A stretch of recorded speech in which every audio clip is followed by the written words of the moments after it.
मेरा नाम तलहा है। मैं घर में लाडला होने की वजह से अम्मी का भी चहेता था। शहर में नौकरी हुई तो बहन भाइयों ने साथ जाने से इनकार कर दिया, लेकिन माँ तो आखिर माँ होती है। वो मेरे साथ शहर चलने को तैयार हो गई। मैंने किराए का एक घर लिया और अम्मा के साथ रहने लगा। वो दिन भर मेरी फिक्र में रहती और मेरे वापस आते ही मेरी खिदमत में लग जाती। दिन यूं ही मामूल के मुताबिक गुजर रहे थे कि अम्मी को खाला की वजह से एक गाँव जाना पड़ गया। उनके जाने के बाद घर सोना सोना था। ये जुमे की शाम थी। मैं अपने कमरे में बैठा बेकार की सोचों में गुम था कि दरवाजे पर दस्तक हुई। मैंने सोचा मेरा वहम है। दोबारा दस्तक हुई, दरवाज़ा खोला। दरवाज़ा खोलने पर सामने एक खूबरू लड़की खड़ी थी। मेरी नज़र उसके यूनिफॉर्म पर पड़ी। वो बाकायदा नीले रंग के लिबास में मलबूस थी और अच्छी तरह से चादर में अपना चेहरा लिपटा हुआ था। मैंने कहा, जी बोलिए। कहने लगी, सर्फ बेचने आई है। एक लम्हे में मेरा जहन हज़ारों ताने बाने बुनने लगा। न जाने क्या सोचकर मैंने उससे कहा, मुझे सर्फ के मुतालिक कुछ नहीं पता। हाँ, मेरी वालिदा को सर्फ की पूरी पेटी चाहिए। मेरे ऐसा कहने पर वो तो खिल गई। कहने लगी, आप अम्मी को बुलाइए, मैं आपकी अम्मी को सस्ते दामों पर ये सर्फ दे दूंगी। मैंने कहा, अम्मी बाहर नहीं आ सकती। उनके पाँव में दिन को मौज आ गई थी, बिस्तर पर पड़ी हैं। अगर आप ये सर्फ उन्हें बेचना ही चाहती हैं तो अंदर आ जाएं। मैंने लड़की को घर का दरवाज़ा खोलकर अंदर बुलाना चाहा। पहले तो वो थोड़ा हिचकिचाई, लेकिन फिर अंदर आ गई। उसके अंदर आते ही मेरे जहन में ये ख्याल उभरा कि ये लड़की भी बिकाऊ माल है। एक पेटी सर्फ बेचने के लिए अजनबी मर्द पर भरोसा करके कमरे के अंदर आ गई। बहरहाल मैं जानता था कि ऐसी लड़कियों को कैसे राम किया जाता है। घर खाली था। मेरे जहन पर पूरी तरह शैतान हावी हो चुका था। अंदर आकर वो इधर उधर देखने लगी। मैंने ढटाई से मुस्कुराकर कहा, अम्मा नहीं है जनाब, सर्फ आप मुझे दे दें। आपको दे दूँ? तो आपने मुझे दरवाजे पर क्यों न बताया? ज़्यादा अनजान तो मत बनो। मैं उसके करीब आकर बोला, क्या मतलब? वो बिदक कर पीछे को हुई। मतलब तो तुम्हें साफ पता है, घर घर सर्फ बेचती हो। इतना तो तुम्हें भी पता होगा कि। ये कहकर मैंने उसे बाहों में लेने की कोशिश की तो उसने एक थप्पड़ मेरे मुंह पर जड़ दिया। थप्पड़ खाकर मेरे 14 तबक रोशन हो गए। मैंने उसे बाजू से झंझोड़ कर कहा, खुद को समझती क्या हो? तुम्हारी औकात ही क्या है? घर घर सर्फ बेचने के लिए न जाने जाकर क्या क्या कराती हो और बड़ी पाक पवित्र बनती हो। अब मैं उसकी किरदार कुशी पर उतर आया था, लेकिन वो भी चट्टान की तरह साबित कदम रही। मैंने सोचा, ऐसे टेढ़ी खीर खाने का मज़ा नहीं है। मैंने अलमारी से नोटों की 4 गड्डियाँ निकाली। ये नोट 5-5 हज़ार के थे। नोट देने तो मैंने नहीं थे, लेकिन मैंने उसका जी ललचाने के लिए नोट उसकी झोली में डाल दिए। ये करीबन कोई 5 लाख रुपए की रकम बनती थी और मैंने अपनी फर्म में जमा करवानी थी। मैनेजर ने बड़ा भरोसा करके वो रकम कुछ दिन पहले ही मेरे हवाले की थी। अब इस कहानी में जाना गैर ज़रूरी समझता हूँ कि ये रकम बैंक की बजाय मैंने घर में क्यों रखी थी। बहरहाल मैंने लड़की की झोली में सारे के सारे पैसे डाल दिए और कहा, लो, तुम्हारी इन पैसों से ज़िंदगी बदल जाएगी। तुम पूरे 5-6 साल लोगों के घर जा जाकर सर्फ बेचने की जिल्लत से आज़ाद हो जाओगी। मेरी इस बात पर उसकी आंखों में आंसू भर गए। उस लम्हे वो मुझे एक इज़्ज़तदार घराने की लड़की लगी। उसने पैसे झट से ज़मीन पर फेंक दिए और भागती हुई बाहर की तरफ भागी। मैं लपक कर उससे पहले ही दरवाजे तक पहुंच गया था। दरवाजे पर कुंडी लगी थी। वो अंदर की तरफ भागी। मैं बड़ा महसूस हुआ। उसे और कुछ न मिला तो किचन में घुस गई। मैं भी उसके पीछे पीछे गया, लेकिन गैर मुतवक्के तौर पर उसने किचन में जाते ही सामने पड़ी छुरी उठा ली और अपनी कलाई पर रखकर बोली, खबरदार, मेरे करीब आने की कोशिश मत करना। तुम्हारा तो कुछ नहीं बिगाड़ सकती, लेकिन अपनी जान तो ले सकती हूँ ना। बेइज्जती और रुसवाई की ज़िंदगी जीने से बेहतर है कि मैं इसी वक्त मर जाऊँ। वो जुनूनी अंदाज में बोली। मुझे लगा अभी एक लम्हे की भी देर की तो वो अपनी कलाई काट डालेगी। उसका सर्फ वाला पैकेट वहीं पड़ा रह गया। वो आगे बढ़ती जा रही थी और मैं उल्टे कदमों चलना शुरू हो गया। मैं जानता था इस लड़की से किसी भी किस्म की तवक्के की जा सकती है। उसकी आंखें लाल अंगारा हो रही थीं, जबकि अंदाज अजीब जुनूनी सा था। गेट पर आकर उसने मुझे दरवाज़ा खोलने का कहा। अपना सर्फ वाला पैकेट वहीं छोड़े वो यूं बाहर को निकली जैसे अपनी जान बचाने पर खुदा का शुक्र अदा कर रही हो। जाते हुए मैंने देखा उसके चेहरे पर इंतहा की बेबसी और आंखों में मोटे मोटे आंसू थे। मुझे खुद पर नदामत होने लगी कि मैं पैसों के इवज़ हर लड़की को खरीदने की कोशिश क्यों करता हूँ, और आज तक हुआ भी ऐसा था। हर लड़की, हत्ता कि अमीर से अमीर घराने की लड़कियाँ भी मेरे सामने पिघल जाती थीं। मैं उन्हें ऐसे महंगे तोहफ़े देता था जो मुझे कंपनी में किसी न किसी तरह हाथ लग जाते थे, और वो इन पैसों पर अपना सब कुछ लुटा देती थी। मगर ये लड़की अजीब थी। सर्फ के पैकेट बेचने वाली मामूली सी औरत थी। इसके पास तो किसी किस्म का कोई रुपया पैसा भी नहीं था, ना ही बाप की दौलत का सहारा था, मगर फिर भी इतनी पक्की निकली। इस सोच ने तो जैसे मेरे जहन में डोरे डाल दिए। मैं उसके लिए बेचैन हो गया। वो मेरे दिल में खुब सी गई थी। मैंने उसकी तलाश शुरू कर दी। जिस किस्म के लोगों में मेरी उठक बैठक थी, वहाँ पर तो ये चीज़ें ज़रा भी मुश्किल नहीं थीं। मैंने कुछ ही दिनों में उसका पता लगवा लिया। पता चला कि वो शहर के मुज़ाफ़ाती इलाके में एक खाली प्लॉट में कच्ची झोंपड़ी में रहती है। उसका ताल्लुक़ बहुत ही पसमानदा इलाके से था। ये जानकर मुझे अफसोस भी हुआ, लेकिन हैरत नहीं हुई। उस जैसी लड़की से इसी किस्म के पसे मंज़र की तवक्को की जा सकती थी। अब अगला मसला था कि उसे अपनी ज़िंदगी में कैसे शामिल करूं, क्योंकि मुझे लड़की पर पूरा यकीन था कि वो किरदार की बहुत ही पाक और एक खूबसूरत रूह की मालिक है। आजकल मैंने ऐसी औरत कहीं नहीं देखी थी। बहरहाल मैंने उसे अपने एक दोस्त की बहन ज़ाहिर किया और अम्मी को लड़की से रिश्ते के लिए आमादा किया। अम्मी उसे देखने पर तो राज़ी हो गई, लेकिन अब्बू की इजाज़त के बगैर वो आगे बात बढ़ाने पर बिल्कुल भी राज़ी नहीं थी। खैर रफ्ता रफ्ता मेरे घर पर भी पता चल गया। यूं घर पर एक कोहराम मच गया। अब्बू ने तो कह दिया कि मैं इसे जायदाद से आग कर दूंगा अगर इसने शहर की किसी लड़की से शादी की। फिर मैंने झूठ मूठ का हसब नसब जाहिर करके मारिया को काफ़ी अच्छे ख़ानदान का जाहिर किया। तब जाकर मेरे अब्बा माने। अब्बा के मानने की देर थी कि अम्मा ने झट मंगनी पट ब्याह वाला काम किया। मारिया ने भी जब देखा कि मैं उसके लिए संजीदा हूँ और उस दिन के बाद से उसकी इज़्ज़त करने लगा हूँ, तो उसने मुझे अपनाने में ज़रा देर नहीं की, बल्कि खुशी का इजहार किया। उसकी रजामंदी ने मेरे दिल में एक नई रूह फूंक दी। मेरी शादी की तैयारियां हो रही थीं। हम लोग चूँकि ख़ानदानी तौर पर काफ़ी अमीर थे, इसीलिए गांव में काफ़ी बड़ी शादी का अहतमाम किया गया था। शादी की सभी रस्मों को पूरा किया गया, जबकि मारिया की तरफ से उसका मुख्तसर सा ख़ानदान शामिल था। मैंने अपने अम्मी अब्बू से कह दिया कि ये लोग ज़रा सादगी पसंद हैं, मजहबी घराने से ताल्लुक़ रखते हैं, इसीलिए ज़्यादा रस्म व रिवाज और ढोल धमाके पसंद नहीं करते। बहरहाल मेरी शादी का दिन इख्तिताम पजीर हुआ। अब मैं मुसलसल मारिया के बारे में सोच रहा था। उसका ख्याल आते ही मेरे जहन में एक अजीब सा इत्मीनान उतर आता। मैं जानता था कि मेरी बीवी बहुत ही साबित कदम और अच्छे किरदार की मालिक है, और फिर मेरे जैसे आवारा मर्द तो सबसे ज़्यादा इसी बात को यकीनी बनाते हैं कि उनकी बीवी अनछुई हो, कभी किसी ने उसे देखा तक ना हो, जबकि खुद खाट खाट का पानी पीने वाले हम जैसे मर्द हमेशा इस बात को भूल जाते हैं कि अल्लाह ताला ने पाक मर्दों के लिए पाक औरतें और नापाक मर्दों के लिए नापाक औरतें रखी हैं। लेकिन खैर हम सब ये कहाँ सोचते हैं। मैं जब अपनी बीवी के पास पहुंचा तो उसने वालिहाना अंदाज में मेरा इस्तकबाल किया। उसके इस तर्ज अंदाज से मैं बड़ा मुतासिर हुआ, क्योंकि जहाँ तक मैंने अपने दोस्तों की शादियों की कहानियाँ सुनी थीं, ज़्यादातर लोगों की बीवियाँ मुँह बसूरे बैठी रहती थीं, जबकि मेरी बीवी ऐसी खुश इखलाक और मुनफरिद थी कि उसने मेरे हाथ चूम लिए और मेरे कदमों में बैठ गई। उसकी इस हरकत पर मैं तो खुद को देवता महसूस करने लगा, और फिर ऐसा ही हुआ। उसने मेरी बहुत इज्जत की, मुझे मोहब्बत दी। लेकिन मारिया की एक बात मुझे बड़ी अजीब लगती थी, और इस बात पर उसने कभी समझौता नहीं किया।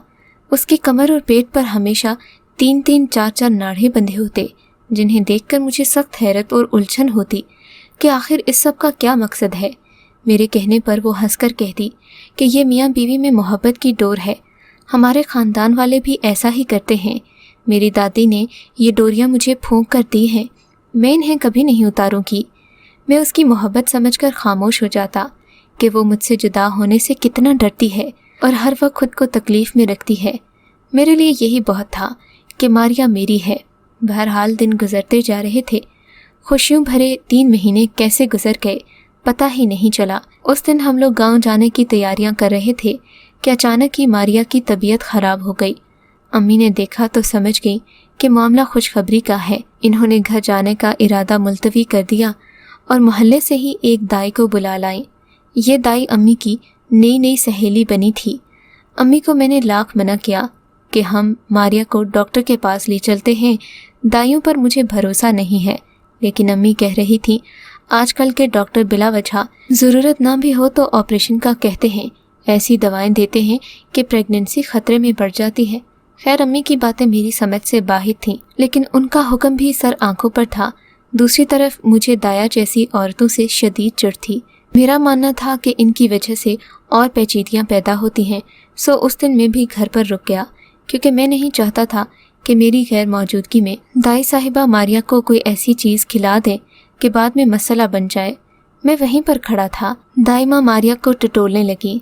वो उसके पेट पर हाथ रखकर शायद आने वाले बच्चे की मौजूदगी का पता लगाना चाह रही थी कि उसके हाथ उन नाड़ों पर पड़ गए जो उसने मोहब्बत की डोरी समझकर बांध रखे थे, और फिर दाया के लाख मना करने के बावजूद उसने वो खींचकर उतार ही दिए। और ये देखकर अम्मा की आंखें फटी की फटी रह गईं। दाया ने उनके कानों में सरगोशी की। मैं भी सारा मामला समझ गया कि मारिया ने ऐसा क्यों किया था। मेरी आंखों से मोहब्बत की पट्टी उतर गई और मारिया के किरदार की हकीकत जानने में मुझे ज़्यादा देर नहीं हुई। वो पहले से ही बदकिरदार थी। ये देखकर मैं सीख पा हो गया था। ये सब देखकर मारिया मेरे पांव पड़ गई। मुझसे कहने लगी कि मैं उसे सफाई का एक मौका ज़रूर दूँ, उसके बाद वो हरगिज़ मेरे घर में कदम नहीं रखेगी। हर अदालत मुजरिम को सफाई का मौका ज़रूर देती है। लेकिन मैंने मारिया से कह दिया कि अगर मुझे उसकी दलील पसंद ना आई तो मैं अभी और इसी वक्त उसे तलाक देकर घर से निकाल दूंगा। तब उसने अपनी कहानी शुरू की। मैं अपने माँ बाप की इकलौती बेटी तो नहीं थी। मैं एक ऐसी जगह पैदा हुई जहाँ पर पैदा होने वाली औरतें खुद को बदकिस्मत ही गिरदानती हैं, मगर मैं उन सब से मुख्तलिफ थी। मैं अगरचे एक कोठे पर जन्म लेने वाली लड़की थी, मगर मेरे अंदाज और अतवार शरीफों वाले थे, या शायद मैं किसी शरीफ सादे ही की औलाद थी।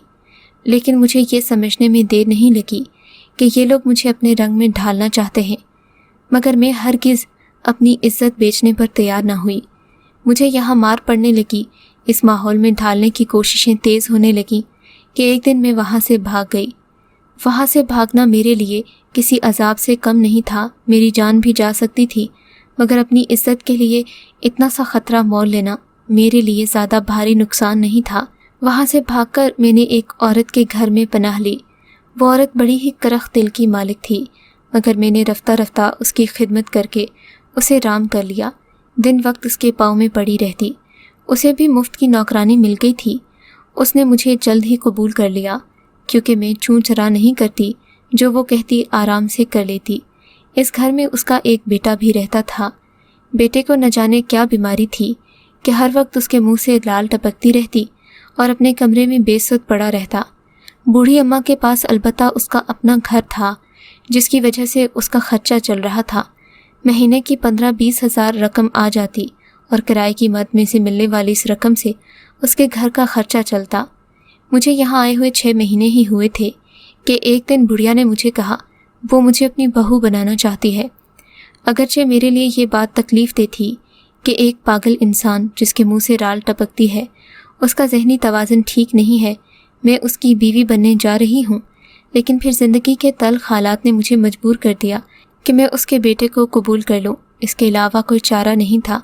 मोहल्ले के लोग भी हैरान थे कि इतनी खूबसूरत लड़की को एक पागल के पल्ले बांधा जा रहा है, मगर मैं इसमें भी खुश थी कि इज़्ज़त की ज़िंदगी मुझे मिल रही है। बहरहाल वो दिन आ ही गया जब मैं उसी घर में असफन की दुल्हन बनकर एक कमरे से दूसरे कमरे में आ गई। वो मेरी तरफ पागलों की तरह देखता। मुझे उसकी नज़रों से वहशत होती थी, मगर मैं कुछ न कहती। मैंने उसे शौहर का दर्जा देने की भरपूर कोशिश की, मगर वो दरिंदा था। इंसानी रूप में उस जानवर ने मुझे कई अज़ियतों में मुब्तला किया। उसके पागलपन का शिकार होती रही, मगर मुंह से एक लफ्ज़ नहीं निकाला कि इज़्ज़त की ज़िंदगी जी रही हूँ, यही बहुत है। लेकिन एक दिन तो हद ही हो गई। मुझे उम्मीद से हुए कोई 3रा महीना था कि उन्होंने मुझे मारना पीटना शुरू कर दिया। मैं परेशान थी कि कहाँ जाऊँ। एक पड़ोस की औरत ने मुझ पर तरस खाया, मुझे अपने घर लाकर रखा। उस औरत के वहाँ लाने की देर थी कि मेरी सास को तकलीफ़ शुरू हो गई। कहने लगी कि इसकी आदत ही नहीं घर पर टिकने की, इसे मेरे घर भेजो वरना बेटे से कहकर इसे तलाक दिलवा दूंगी। मजबूरन तलाक के डर से मैं वापस उसी जहन्नुम में आ गई। उस बूढ़ी औरत की खिदमतें करते हुए دن رات میں بہت اذیت کا شکار رہتی، پیٹ کا بوجھ لیے گھر کا ہر کام کرنا پڑتا، میری صحت گرنے لگی، جبکہ زیادہ کام کاج کرنے سے میرے پیٹ پر 20 نشان پڑ گئے تھے، اور اسی ظلم و ستم کا نتیجہ تھا کہ میرے ہم مدعا اولاد پیدا ہوئی۔ اس دن پہلی بار میں نے اپنے اللہ سے شکوہ کیا کہ اس نے مجھے کیوں اتنی مصیبتوں میں مبتلا کیا اور مجھ پر کیوں اتنا بوجھ ڈالا جو میں برداشت نہیں کر سکتی۔ اس دن میں نے سوچ لیا کہ میں اپنے شوہر کے گھر ہرگز نہیں رہوں گی، بلکہ اپنی زندگی نئے سرے سے شروع کروں گی۔ وہ تو مجھے غصے میں کئی بار طلاق دیتا تھا، میں پھر بھی وہاں رہ رہی تھی اور گناہ کا ایک بوجھ میرے دل پر ہمیشہ قائم رہتا۔ میں بچے کی پیدائش کے بعد ہسپتال سے گھر نہیں گئی، بلکہ وہاں سے ڈسچارج ہوتے ہی ایک گرلز ہاسٹل کی طرف چلی گئی۔ یہ ایک شیلٹر ہوم تھا۔ ان لوگوں نے مجھے پناہ دینے سے انکار کر دیا۔ 2-3 دن یہاں رکھنے کے بعد مجھے نیا ٹھکانہ تلاش کرنا پڑا۔ بالآخر ایک کمپنی میں مجھے مارکیٹنگ کی نوکری مل گئی۔ انہوں نے کہا کہ گھر گھر جا کر سامان بیچنا ہے۔ میری طبیعت اگرچہ ٹھیک نہیں تھی، مگر میں نے بڑی مشکل سے اس نوکری کو شروع کیا۔ لوگوں نے مجھے بہت باتیں سنائیں، کئی بار لوٹنے کی کوشش کی، مگر میں ثابت قدم رہی۔ میری شادی، طلاق، بچے کو 2 سال گزر گئے تھے، زندگی معمول پر آ گئی تھی، میں کافی پر اعتماد ہو گئی تھی، لوگ بھی اب اچھے طریقے سے پیش آتے تھے۔ مجھ میں بات کرنے کا سلیقہ آ گیا تھا کہ آپ والا حادثہ ہو گیا اور آپ نے مجھے اپنی زندگی میں شامل کر لیا، مگر میں نہیں چاہتی تھی کہ میری حقیقت کے بارے میں آپ کو پتہ چلے، اسی لیے میں نے اپنے وجود کو چھپانے کا بندوبست کیا۔ میں اپنے ماضی کے بارے میں آپ کو بتا کر کوئی غلطی نہیں کرنا چاہتی تھی، لیکن میں جانتی ہوں کہ آپ مجھے معاف کر دیں گے، کیونکہ میں قرآن پاک پر ہاتھ رکھ کر یہ بات کہہ سکتی ہوں کہ میں نے آج تک اپنی مرضی سے کوئی گناہ نہیں کیا، بلکہ اپنے کردار پر کوئی آنچ آنے ہی نہیں دی۔ آپ مجھے معاف کر دیں۔ میں نے اپنے سیاہ ترین دنوں میں بھی اپنی عصمت فروشی کا نہیں سوچا۔ اگر میں بد کردار ہوتی تو آپ جیسے کئی لوگوں کی آفرز میرے راستے میں آئیں، مگر میں نے سب کو ٹھکرا دیا اور ایک کٹھن ترین زندگی کا انتخاب کیا۔ اس کی باتیں سن کر میں پگھل گیا تھا، اور پھر یہ سوچ کر کہ اگر طوائف گھرانے کی ایک عورت نے اپنی زندگی بدلنے کی کوشش کی ہے، عزت کی زندگی گزارنا چاہی ہے، تو میں کیوں اس سے یہ حق چھینوں، اور کیوں نہ میں اس پر یقین کر کے اس کے ایمان کو اور مضبوط کر دوں کہ اللہ تعالیٰ پاک عورتوں کی عزت کی حفاظت خود کرتا ہے۔ بس یہی سوچ کر میں نے ماریا کے جھوٹ پر معاف کر دیا۔ آپ کیا کہتے ہیں؟ کیا میں نے سچ کیا، یا ایسی عورتوں کا واقعی کوئی بھروسہ نہیں؟ کبھی کبھی میرا خیال آتا ہے کہ کہیں میری نسلوں پر ماریا کی اس تربیت اور ماضی کا عکس نہ پڑے، مگر پھر میں کچھ سوچ کر خاموش ہو جاتا ہوں۔ شاید آپ کی رائے میری الجھن کو کم کر دے۔ آپ کا اس بارے میں کیا خیال ہے؟ مجھے اپنی رائے سے ضرور آگاہ کیجیے گا۔